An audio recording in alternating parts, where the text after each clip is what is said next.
Yes, we have the one featherweight world champion with us, Tan Le. Tan, fantastic to see you coming off a truly epic title defense against Gary Tonin. It's been a while.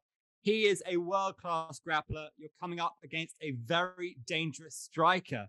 How have you been and how different has this camp been to your last? Been great. Thank you for asking. And camp's been wonderful. It's always very, very interesting to be able to switch modes and then get new opponents who bring out different sides of you for preparation during, camp, live work, things like that. But being able to solve and break down this new puzzle, it's the reason I do it. Yeah, I enjoy it. It's part of what makes me better as a martial artist, as a fighter, as a man. So yeah, it's been great and it's been a lot of fun. There was a little bit of banter, a lot of respect between you and Gary in the build-up to that one. Tang Kai, there are no smiles. He said he wants to kill you in his post-fight speech. Have you come up against a guy with this kind of pre-fight attitude before? I guess not. But it's a fight. There's two guys in there with the ref, and we're gonna try to take each other's heads off. And whether he's the most respectful guy I've ever met or somebody who wants to kill me, it's he'll get the same Thanh Le, the best possible version of myself that I can bring into the circle.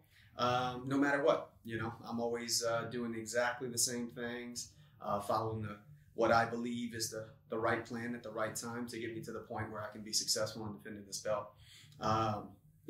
I like to hang my hat on being calm, collected in the fire, and that's just one extra thing to prove that, yeah, I am calm, collected during any kind of talk, any kind of fire, any kind of back and forth. He's painted as young, hungry, explosive, powerful, but is his eagerness to take your head off going to count against him here? It just depends. I think that is going to make him more dangerous, which is something that's on the on the alert side of things, and making sure that we got to make sure we're on point. But it also that's the way martial arts works, right? I guess that's the way life works. It's kind of a balance, a zero sum. So if he's going to send more danger my way, it usually means there's a little less defense in the attack side of things from my side. So, there's always a give and take. He's a very good fighter, very skilled, smart guy. I think he's going to approach it in the right manner. But yeah, if he comes out guns a-blazing, we're ready for that too. Tactically, do you relish that? The fact that he might run into something here? Yeah, I mean, like I said, I don't go out there, running people down, trying to knock them out, but I have a number of first round knockouts, quite a few second round knockouts as well. I've never been to a decision, but guys, feel my presence in the circle, and it brings out certain things, and I've got a record of knocking people out when they do take that forward step. So we'll see how it plays out, but yeah, that's part of it. The quote unquote bad guys always control, what weapons and what choices and decisions I make based on their approach. And I think that's, based on my last few fights, you've seen when those knockouts came because of the approach that the other guy has brought to the table. Who, in your words, is the better striker? Out of me and him? I mean, in my words, I think it's me. You ask him, he's going to be him. But I also think I'm a better MMA fighter, but I'm sure he thinks that as well. So, that's the whole point. He's fighting for a world title. He better have some confidence. He better have some belief in himself. I've got it as well, and that's what's got me to this point. So, no matter what I say, he's going to think his opinion, of course, and I'm going to think my opinion, and that's why we fight, to play it out, see how it goes. What did that mean to you to earn your BJJ black belt in terms of your overall martial arts journey? That's big. Just for me, not for anything else, not for fights, not for, I don't know, Instagram or whatever, it's why I do it. I do this first and foremost for my family, but I do this for myself, for my personal goals, to become the best possible version of myself. And I think doing things that move me in the direction of a BJJ black belt make me closer to that final product that I'd like to be. Obviously we're all searching to be the perfect fighter. If being a world champion is what you're looking for, and you want to be as close to perfect as possible, even though that's something that's never going to happen. Being as close as possible is the goal. And I'm trying to work every day with intent, with diligence, to make sure I'm just a little bit closer every day. Because your striking is just so good, people often describe you as a striker. So is it because your striking is that good, or are people sleeping on your grappling? I mean, I think it could be a combination of both. I do have a record of knocking a lot of people out, so that plays out well in the, I guess, the narrative. But you can't blame people for sleeping on my grappling, because you guys have never really seen much of it. We saw a little glimpse into it last fight that ended up working well. I think that's part of what I do well on the ground, is bringing my striking danger and knowledge down to the mats, and being able to transition, grapple, and then still be a big danger with strikes. Do you envision the idea of submitting him here? Would that please you in a way to get the finish in that manner? I guess I haven't really thought about it a ton, but I just want to win. We want to go out there. I want to keep this belt. I want to prove to myself and my family that we belong as world champions, and I belong with this belt around my waist. And it's going to be nice to get that new world title wrapped around that new one belt. And that's the goal. And we just want to go out there, perform well, be the best version of myself, and it'll play out how it plays out. Did you watch his knockout against Kim J Wong, and were you impressed? Yeah, I was there at the event. It was a great event, fun to watch. Obviously I was paying attention to that fight. The main event was amazing. It was just overall one of the best things I've seen live. But his fight in particular, obviously I was paying attention to it because we knew that was a #1 contender fight. It was a good fight.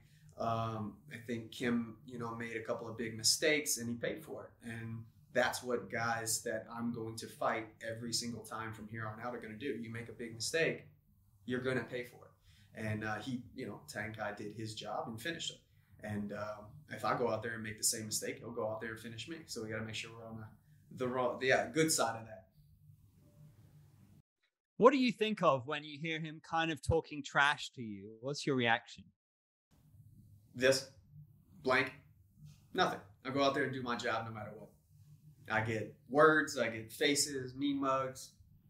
They don't bother me. In his words, I'm too old for that. As a champion, you are one of the best fighters in ONE Championship right now. You've proven it. Does it spur you on when you see people like Rainier Derrida, who may be also in the running for the best pound-for-pound fighter in the division or in the promotion? I mean, I like all those guys. RDR is awesome. Spoken a little bit, message back and forth. Great fighter. But yeah, I don't pay too much attention to that. I'm trying to be the best version of myself. If that happens to make me the #1 best fighter in the world, then awesome. I would be proud of that. But that's not something I'm searching for. It's not like that's something hanging over my head that's going to, give me any more fire, because I couldn't possibly have any more fire. I do this for my family. I do this for my son, my daughter, my wife, my mom, dad, brother. Like I do it for my inner circle, and there's nothing in this material world that could make me want to be better than that. How much does it give you momentum that you're on this crazy streak? He's also on a streak as well. Does that give you a little bit of extra motivation to end his streak as well?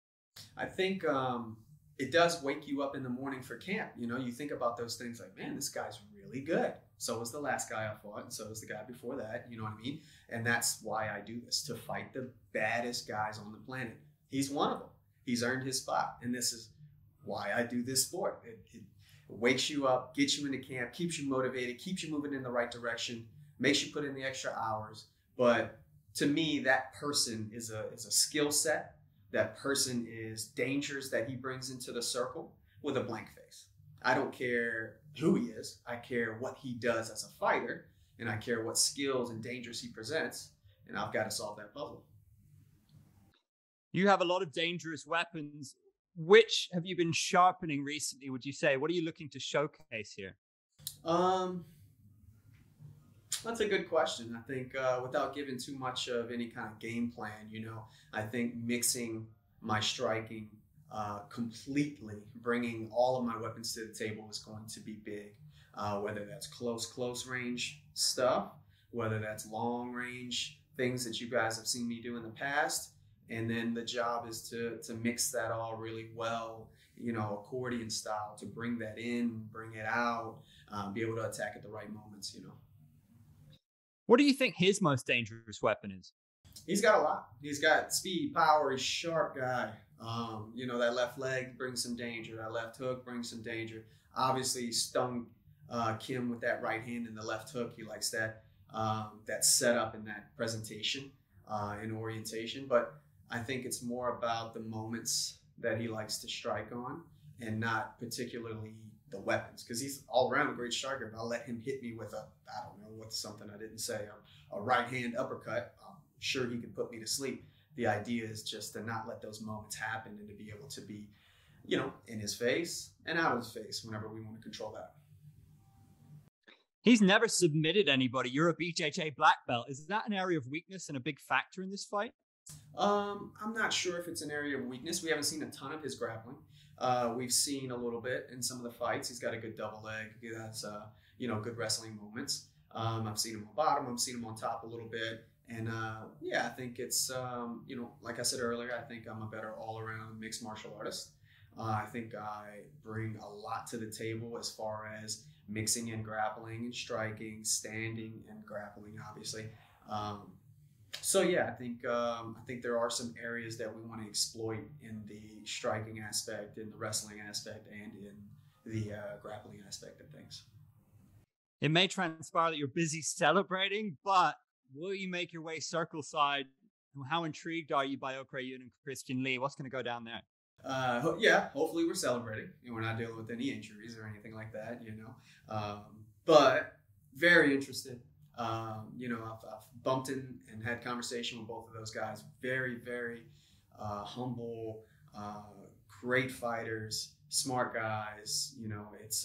It's going to be cool to watch as a fan, but definitely paying attention as somebody who would love to go up and meet one of those guys in the cage and test myself against somebody with some skills like that. Does it feel inevitable to you that one of those guys, if not both of them, are going to be standing across from you sooner or later? Yeah. I feel like that's inevitable is a good word. There's a few things I want to accomplish as a world champion in this sport, and moving up a weight class is definitely one of them. Whether that's next fight or 5 fights from now, I want to make sure that that is something I test myself with, for me. Not so I can walk around with 2 gold belts. That's always cool too. But like I said earlier in all those questions, I want to be the best version of myself.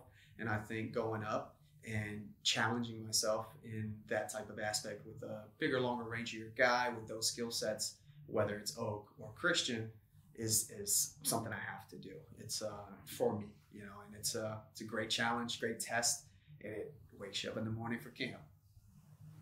We're going to get a definitive answer pretty soon. But before that, as a martial artist, can I just ask you, who's the better fighter out of those 2 guys? Oof. Man, that's an impossible question. I haven't seen enough to tell you, to be honest with you. Both of them have some great history in the circle, beaten some really good guys. The first fight played out crazy back and forth. I guess you could say a controversial decision. I had some discrepancy on both sides of things, who thought who won or whatever, but initial reaction, I did think Christian might have squeaked it out, but obviously he didn't win that, so we'll see how the second one plays out. But can't give you an answer on that one, man. They're both really good, and it'd be an honor to step into the circle and fight either one of those guys. For the casual observer who might be tuning into their first Thanh Le fight, what can they expect from you? And if you had to give a prediction, as in the eyes of the casual fan, how are you going to finish this guy? First time fan, man. Where have you been? Tune in, check it out. It's going to be fireworks. I've never been to a decision, win or lose. We're going to bring a finish. hopefully we're not getting finished, but it's going to be one or the other. I promise you that. Tune in, check it out Friday. Somebody's getting their head taken off.